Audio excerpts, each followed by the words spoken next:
For those members who have been members for a while, you'll know that I think we've got 13 current initiatives running at the moment, one of which is the R&D tax credit scheme. So I would like to invite Sophia to come up here and just give us an update on R&D tax credits. Thank you very much.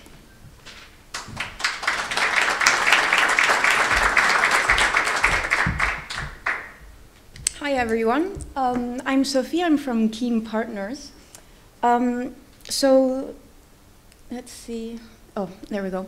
So today has been all about innovation, which obviously fits in very, very nicely with R&D tax credits. In case there's anyone today unfamiliar with R&D tax credits, it's essentially a government scheme whereby the government will reward companies doing R&D by reducing their corporate tax liabilities. So what counts as R&D? What is R&D?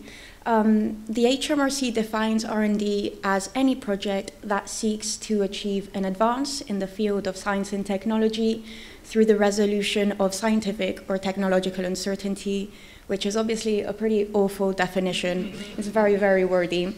But if you break it down, it's essentially all about challenges and what difficult projects you're doing, what kind of projects are a bit of a nightmare keeping you up at night. So for example, if you're making strides with regards to sustainability, like Nick at Coreboard, if you're doing trial and testing to make your products more robust, meet certain client criteria, if you're trying to increase the lifetime of your products, also like Eduardo and the team at KM Software, if you're developing software to help facilitate your manufacturing processes. If any of this kind of work sounds familiar, you might be eligible for R&D tax credits. So you might remember from my colleague Tom's presentation at the last conference, and Roz mentioned it earlier at the panel discussion, the HMRC is really trying to clamp down on fraud in the industry and launching more inquiries. So with our experience in analyzing claims, inquiries, and our time on the Research and Development Consultative Forum, we've found a real trend in the HMRC's targeting around specific SIC codes, which belong to traditionally not R&D intensive industries. So particularly relevant for you guys today, the wholesaling industry. So what we see a lot in the manufacturing industry is that when you first start out, you start as a wholesaling company, and as your company grows and develops, you start manufacturing your own products, ultimately to become a manufacturing company.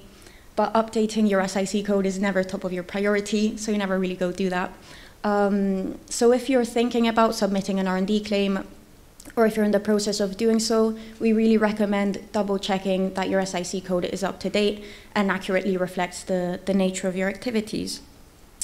As Roz mentioned again, we've seen a surge in inquiries, particularly at the start of the year. It's now plateauing a bit, but it's worth saying that the government is still very committed to supporting innovation in the UK, and they've increased public funding by £20 billion by the year 2024. So they're really trying to expand the scheme at a higher standard, which is great to see.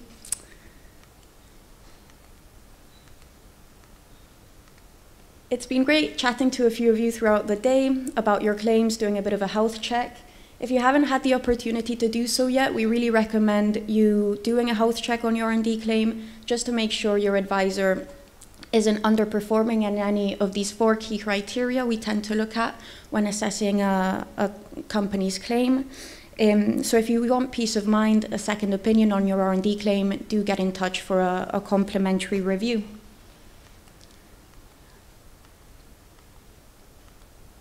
When the scheme was first introduced in the UK in the year 2000, the purpose of it was to encourage as much innovation as possible.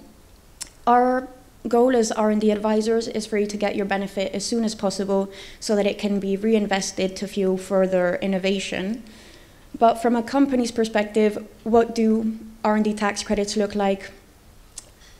A lot of you will be familiar because you have gone through the process yourself, but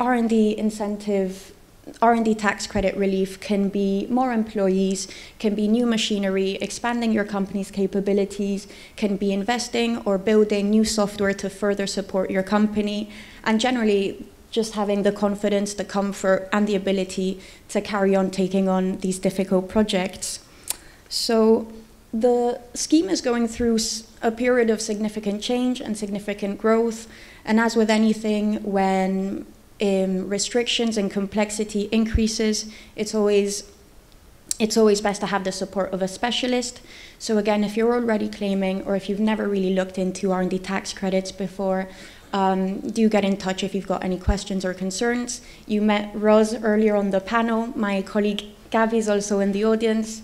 So if you've got any questions at all, we'll be more than happy to help with any support you may need. Thank you very much.